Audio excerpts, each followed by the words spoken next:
कई खौफनाक हवेलियों, भूतिया हवेली के किस्से अब तक आपने सुने होंगे, मगर ऐसी कोई हवेली नहीं थी जहां कोई रहता हो। इसलिए दास्तान कितनी सच है और कितनी झूठ, ये शक हमेशा बना रहता था। मगर आज जिस हवेली की कहानी हम आपको बता रहे हैं, वहां एक परिवार रहता है और साथ में रहती है रमिया, जिसे मरे 200 साल का वक्त गुजर चुका है। अगर वक्त के पन्नों का हिसाब लिया जाए तो दास्तान करीब 200 साल पुरानी है। उत्तर प्रदेश में एटा के पास एक हवेली है, वीरान नहीं बाकायदा आबाद है, एक परिवार के लोगों से, मगर तबाह है एक रूह से। जी हां, इस हवेली में जिंदगी और मौत साथ साथ रहते हैं। अगर हादसों के मद्देनजर फैसला लिया जाए तो यहां मौत जिंदगी पर बहुत भारी पड़ी है। एक रमिया अब तक कई लोगों की जान ले चुकी है। वो रमिया एक तवायफ थी जिसका कभी जलवा हुआ करता था, मगर दो भाइयों ने उस पर अपना दावा ठोंक दिया। नाच देखने के दौरान झगड़ा हुआ, फिर झगड़ा शुरू हुआ, और फिर इस झगड़े में जो हुआ उसकी निशानी थी एक मौत। वो रमिया झगड़े में बेमौत मारी गई। ये किस्सा है 200 साल पहले का, लेकिन आज भी वो उसी हवेली में दिखती है, नाच गाने घुंघरुओं की आवाज के साथ। हवेली में लोग रहते हैं, मगर खौफ के बीच। कई असमय मौतें हो चुकी हैं। कहानी की शुरुआत होती है एक दिन से। उस दिन सूरज को आखिरी सलाम पेश कर रहा था। शाम घिर आई थी कि तभी एटा के चमकरी गांव की इस हवेली से अचानक एक चीख गूंजती है। आवाज किसी लड़की की है, कहती है, मुझे हवेली से मत निकालो, ये मेरा घर है, वरना मैं तुम सबको बर्बाद कर दूंगी। कोई कुछ समझे इससे पहले एक और चीख गूंजती है, मगर इस बार चीख में मौत की तकलीफ भी घुली हुई है। पानी पानी कराहने की आवाज के साथ कोई लड़की पानी मांगती है। ये वाकया कहीं और होता तो शायद कोई न कोई तो मदद के लिए आ भी जाता, मगर इस गांव में हर कोई डर से सेहम सा जाता है, क्योंकि पिछले कई दशकों से ऐसी चीखें इस हवेली से निकलती रही हैं और लोग कांपते हुए सुबह का इंतजार करते रहे हैं। इस हवेली के मालिक सत्येंद्र तोमर कहते हैं कि यहां पहले सब ठीक था, लेकिन धीरे धीरे ये दिक्कत बढ़ती ही गई। यहां घुंघरुओं की आवाज सुनाई देती थी, नाचने की आवाजें। इस तरह प्रॉब्लम क्रिएट होती रही। तांत्रिकों को बुलाया गया। कभी कभी आवाजें आती, आपको घर छोड़कर जाना पड़ेगा, ये मेरा घर है। इस तरह से हम लोगों को डर लगने लगा। हम लोग खौफ के साये में जीने लगे। लेकिन सवाल ये था कि आखिर कौन है ये लड़की? और इसका इस घर से क्या रिश्ता है?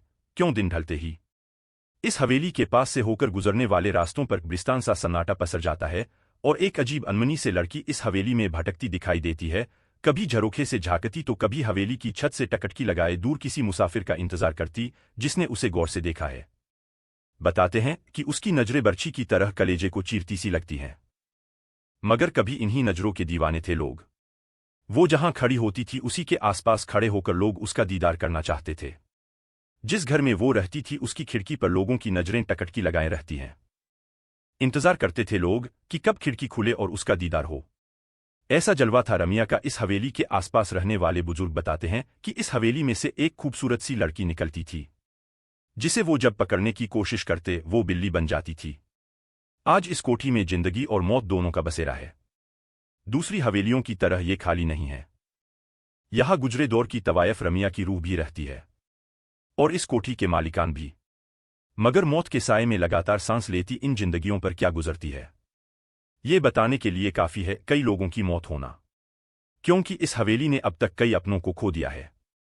हद तो यह है कि इस हवेली के बच्चे भी शैतानी करने या चहकने से पहले सोचने लगे हैं। इस हवेली में आज जितनी भी जिंदगियां बाकी बची हैं, उनके चेहरों पर जिंदगी का कोई नामोनिशान नजर नहीं आता। एक खूबसूरत मगर खौफनाक चेहरा उन्हें लगातार नजर आता है, एकटक घूरता हुआ, शायद ये पूछता हुआ कि इतने लोगों की मौत के बाद भी क्या हिम्मत बाकी है यहां रहने की। मगर रमिया आखिर क्यों इत्काम की आग में झुलस रही है? क्यों उसे मासूम बच्चों पर भी तरस नहीं आता? क्या हुआ था उसके साथ रमिया बाई? उसकी पायल जब छनकती थी तो लोग दीवाने हो जाया करते थे। हर हवेली का मालिक ये सपना पाला करता था कि एक दिन ये घुंघरू सिर्फ उनके लिए खनकेंगे। बात करीब 200 साल पुरानी है, जब रमिया इसी हवेली में मुजरा किया करती थी। रमिया के दीवानों की फेहरिस्त में इसी इलाके के 2 सगे भाइयों का नाम भी शुमार हुआ करता था, जो तकरीबन हर शाम उसी के पास गुजारा करते थे। मगर रमिया उस बला का नाम था जिसकी खूबसूरती और हुनर के आगे क्या रिश्ते और क्या नाते पल भर में बिखर जाते थे, और यही हुआ उन दोनों भाइयों के साथ भी। रमिया को लेकर दोनों इस कदर जज्बाती हुए कि एक दूसरे की ही जान के दुश्मन बन गए, और जब रमिया ने बेकाबू हालात काबू में करने की कोशिश की तो गुस्से से लहराता एक खंजर रमिया के ही शरीर में उतर गया। दरअसल ये कहा जाता है कि दोनों भाइयों की लड़ाई में रमिया बीच बचाव करने आ गई थी। वो चाहती थी कि दोनों में खून खराबा ना हो, लेकिन हुआ इसके ठीक उलट। खून तो हुआ, लेकिन उन दो भाइयों में से नहीं, बल्कि रमिया का, जिसका कोई कसूर नहीं था। अगर कोई कसूर था तो वो उसकी खूबसूरती की, कसूर था तो उसकी दीवानगी, और कसूर था कि उसकी मचकती कमर और बलखाती चाल की, जिस पर वहां से 7 कोस दूर तक वाले भी खींचे चले आते थे। लेकिन आज उसी खूबसूरती पर दो भाई ऐसे टूटे कि आपस में ही भिड़ गए और खंजर रमिया के सीने में घुस गया। वो खंजर बहुत गहरा जख्म छोड़ गया था। जिंदगी की सांसें उसकी टूटी हुई पायल के घुंघरुओं की तरह बिखरती जा रही थीं। मौत दस्तक दे चुकी थी, और फिर रमिया के साथ ही नाच गाना, मस्ती, ठिठोली, सब कुछ खत्म हो गया था उसकी मौत के साथ ही। और ये मौत इस हवेली पर बहुत भारी पड़ी। वक्त बीतता गया मगर उसकी यादें कभी धुंधली नहीं पड़ी। पड़ती भी कैसे, क्योंकि रमिया ने तो इस हवेली को छोड़ा ही नहीं था। वो आज भी लोगों को नजर आती है, मगर गाती गुनगुनाती नहीं, बदहवास घूमती हुई, याद करती हुई उन सुनहरे दिनों की, जब एक महफिल उठती नहीं कि दूसरी सजाने को बेताब लोग वहां पहुंच जाते। फर्क सिर्फ इतना है कि 200 साल पहले इस जोड़ी से निकला हर कदम मस्ती से झूमता हुआ निकलता था, मगर आज यहां से लाशें निकलती हैं। इस बारे में हवेली मालिक सत्येंद्र तोमर बताते हैं कि मेरी मां को एक दिन साया दिखाई दिया था, इसके बाद उनकी मौत हो गई थी। इस तरह रमिया का प्रकोप हमारी हवेली पर हमेशा खौफनाक साये की तरह पड़ता गया है। एक एक कर मेरे 3 बच्चे, फिर मेरी पत्नी की भी जान जा चुकी है। हालांकि अब इस हवेली को बचाने की जिम्मेदारी सत्येंद्र पर ही है। वो एक पढ़े लिखे इंसान है, और इससे पहले वो भूत प्रेत जैसी बातों को मानते भी नहीं थे। मगर आज जब वो अपने परिवार पर नजर दौड़ाते हैं तो हर रिश्ता अधूरा नजर आता है। वो जिंदा है मगर पत्नी नहीं रही, कोई बच्चा जिंदा है तो मां मर चुकी है, भाभी है मगर भाई जान गंवा चुका है। कहते हैं कि तोमर परिवार से पहले इस हवेली में गुप्ता परिवार रहा करता था।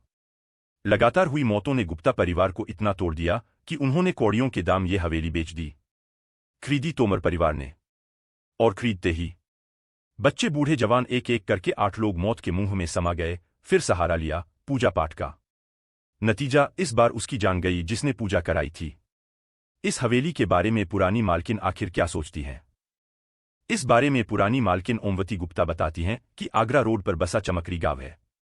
वक्त के पलों को बुनते बुनते आज तकरीबन 200 साल गुजार चुका है, लेकिन उस हादसे के बाद यहां कुछ नया नहीं हुआ, सिवाय रमिया की दास्तान के, जो यहां के ताने बाने में बुन सी गई है। कुछ इतनी शिद्दत से कि बाकायदा नजर भी आती है, अनमनी सी, भटकती हुई, हवेली के बाहर भी और अंदर भी। नतीजतन इसके मालिकान इसे बेच देना ही बेहतर समझते रहे। यही वजह है कि आज इस हवेली में किसी के चेहरे पर रौनक नहीं नजर आती। बच्चे गुमसुम से रहते हैं, बड़े जैसे बस जिंदा हो।